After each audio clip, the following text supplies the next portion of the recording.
কাদিয়ানীরে কাফের বলে আপনি মুখে ফেনা তুলছেন। এবার আপনার দিকে তাকান, আপনার ইমানের খবর কি? আপনার দিকে তাকান, আপনি এমন এক রাজনৈতিক দলের কর্মী।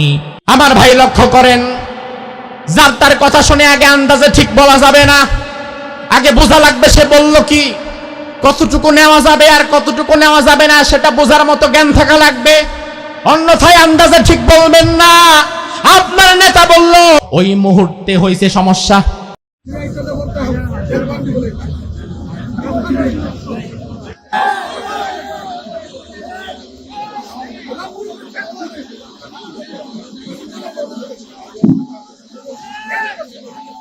বাংলাদেশে একটা পথভ্রষ্ট সম্প্রদায় আছে, তাদের নাম হচ্ছে কাদিয়ানী।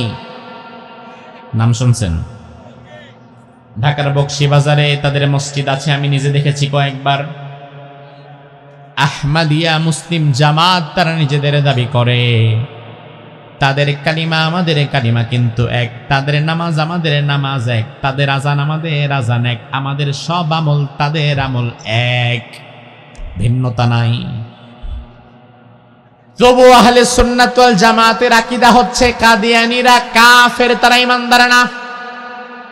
কেন তারা কাফের? আমি অবাক হয়ে গেলাম। আমাদের নামাজ তাদের নামাজ এক, আমাদের জিকির তাদের জিকির এক, আমাদের রোজা তাদের রোজা এক, আমাদের কোরআন তাদের কোরআন এক, সব এক। শুধু কাফের হয়ে গেছে একটা বিষয়কে অস্বীকার করার কারণে। কোরআনে আল্লাহ রাব্বুল আলামিন বললেন, মা কানা মুহাম্মাদুন আবা আহাদিম মির রিজালিকুম ওয়ালাকিন রাসূলুল্লাহি ওয়া খাতামান নাবিয়্যিন। ও দুনিয়ার মানুষ শুনে নাও, আমার নবী মুহাম্মদ তোমাদের কোন পুরুষের পিতা নয়, আর আমার নবী হচ্ছে আখেরি জামানার পয়গম্বর। আমার নবীর পরে আর কোনো নবী নাই, আমার নবী হচ্ছে শেষ নবী। আমার ভাই জবাব দিবেন, আমাদের নবী কি শুধু নবী না শেষ নবী? শুধু নবী না শেষ নবী? আমাদের নবীর পরে কিয়ামতের আগ পর্যন্ত আর পৃথিবীতে কোন নবী আসবে? কাদিয়ানীরা পুরা কোরআনের 30 পারার সবটা মেনে নিয়েছে, একটাও বাদ দেয় নাই। যা বলবেন তাতে তারা একমত।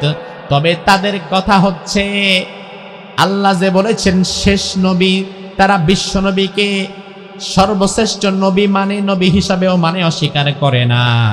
কিন্তু শেষ নবী, এই শেষ শব্দটা তারা মানে না। তারা দাবি করে আমাদের আরেকজন নবী আছে, গোলাম আহমদ কাদিয়ানী তার নাম, তিনিও নবীর পরে আরেকজন ছোটখাটো নবী।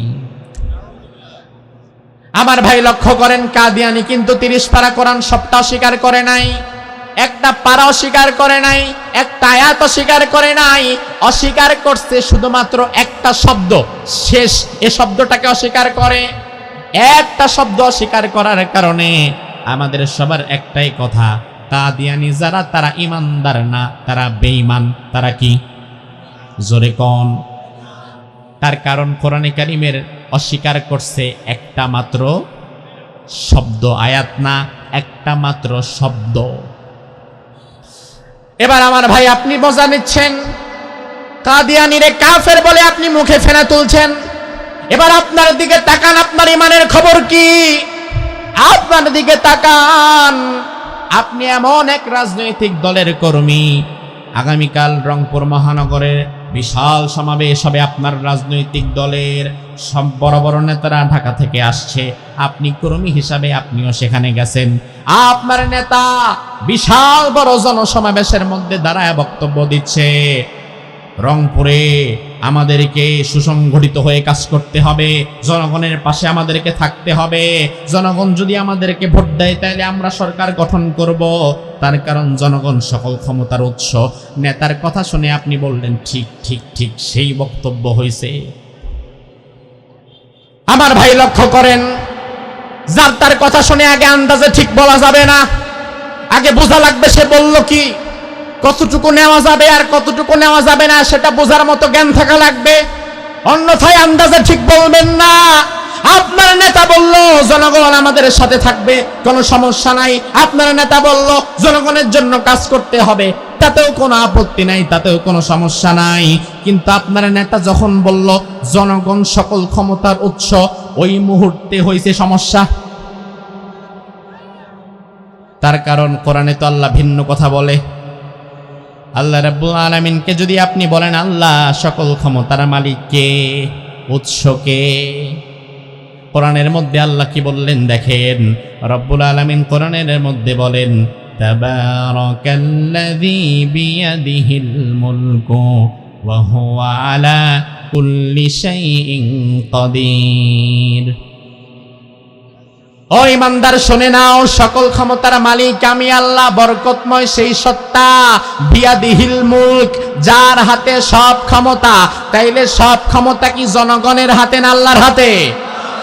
আল্লাহর কাছে বললেন আন্নাল কুওয়াতা লিল্লাহি জামিআ, সব ক্ষমতার উৎস আমি আল্লাহ, সব ক্ষমতার মালিক আমি আল্লাহ। কোরআনে কারিমে আল্লাহ একবার দুইবার না একাধিক জায়গায় বলেছেন সকল ক্ষমতার মালিক আমি, সকল ক্ষমতার উৎস আমি। তাইলে তোমার নেতা রংপুর শহরে দাঁড়ায় বলে গেল সকল ক্ষমতার উৎস জনগণ।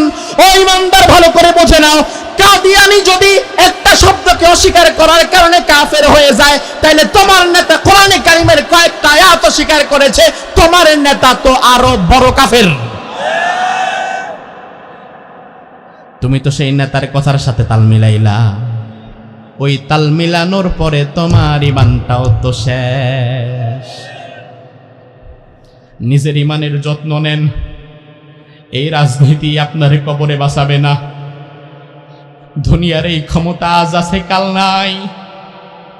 ১.৫ বছর আগে সারা বাংলাদেশে যাদের ব্যানার আর ফেস্টুনের কারণে আকাশের চাঁদ দেখা যাইতো না, ওই মানুষগুলো তো আজকে দেশেই নাই। তাইলে আল্লাহ তোমার চোখে আঙ্গুল দিয়া বোঝায় দিল, দেখে যাও, সামান্য ছাত্রদের দ্বারা বিশাল বড় স্বৈরাচারকে যদি আল্লাহ পতন করায়া দিতে পারে, তাইলে তুমি তো মিয়া এখনো ক্ষমতায় আসোই নাই। আপনারা রংপুরের মানুষ, আলহামদুলিল্লাহ আমি গর্ব করি আপনাদের নিয়ে। যদিও অনেকে হাসির ছলে বলে রংপুরের মানুষ নাকি, হ্যাঁ, অনেক মানুষ আহারে হাসতে হাসতে বলে যে রংপুরের মানুষ, রংপুরে যাচ্ছেন হুজুর, রংপুরের মানুষ তো মফিজ। আমি বললাম রংপুরের মানুষরে মফিজ বলো মিয়া, এই রংপুরের মফিজ ছিল বলেই তো আবার দ্বিতীয় স্বাধীনতার দেখা পেয়েছ। আর তুমি রংপুরের মানুষরে মফিজ বলো। সর্বপ্রথম প্রশাসনের সামনে নিজের বুকের তাজা রক্ত ঢেলে দিয়েছিল রংপুরের এক যুবক, নাম কি? বাড়ি কি আশেপাশে না? কাছাকাছি তো বাড়ি। আপনাদের রংপুরের সন্তান আবু সাইদের রক্তের মধ্য দিয়ে আবার দ্বিতীয় স্বাধীনতার স্বাদ আমরা পেয়েছি, ঠিক কিনা? জুলাই বিপ্লব হয়েছে। তবে কষ্টকর বিষয় হচ্ছে আবু সাইদের রক্তের ভিত্তিতে যেই জুলাই বিপ্লব হয়েছিল, যেই নতুন স্বাধীনতার দেখা আমরা পেয়েছিলাম, ওই আবু সাইদের রক্তের মধ্য দিয়ে যেই নতুন স্বাধীনতার দেখা পেয়েছিলাম, ওই জুলাই বিপ্লব মোটামুটি এখন কেজি দরে বিক্রি করা শেষ। মোটামুটি পাইকারি দামে বিক্রি করা হয়ে গেছে। আমাদের সবার চিন্তা ছিল, চেতনা ছিল, ইচ্ছা ছিল যে এবার অন্তত পরিবর্তন, নাকি স্বপ্ন ছিল না? ওই মুহূর্তে বাংলাদেশের 18 কোটি মানুষের স্বপ্ন ছিল যে এবার অন্তত একটা পরিবর্তন আসবে, এবার অন্তত আমরা একটা ইনসাফের সমাজ পাবো, এবার অন্তত আমরা সুখে শান্তিতে বসবাস করতে পারবো, জানমালের নিরাপত্তা পাবো, এবার অন্তত আমাদেরকে সাদাবাজি ধান্দাবাজি থেকে আমরা এবার মুক্ত থাকতে পারবো, এবার হয়তো আমরা মাথা উঁচু করে দাঁড়াতে পারবো। এমন একটা স্বপ্ন ওই সময়ে 18 কোটি মানুষের ছিল। আমার মনে হয় এখন 18 জনেরও নাই। তার কারণে 1.5 বছরের মাথায় আমরা দেখতে পেয়েছি বিগত দিনে যদি চাঁদা দেওয়া লাগতো 10 টাকা, এখন মোটামুটি দেওয়া লাগে 30 টাকা। তাইলে জুলাই বিপ্লব কই গেল? আবু সাইদের রক্তের দাম কোথায় গেল? ও আমার জাতি, আজ আমি তোমাদেরকে তোমাদের ভাই হিসেবে কোরআন হাতে নিয়ে বলে দিতে চাই, যদি তোমরা ইনসাফ প্রতিষ্ঠা করতে চাও, যদি শান্তি শৃঙ্খলা নিরাপত্তার সাথে বসবাস করতে চাও, যদি চাও, তাহলে সব বিপ্লব বাদ দিয়ে আগামীর বাংলাদেশে কোরআনের বিপ্লব করো। অন্তত পক্ষে এই জুলাই বিপ্লবের মতো এই বিপ্লবগুলো কেজি দরে বিক্রি হবে না। যদি আমরা আগামীর বাংলাদেশ কোরআন দিয়ে সাজাতে না পারি, এমন জুলাই বিপ্লব আসবে যাবে, আবু সাঈদের রক্তের কোনো মূল্য আর থাকবে না।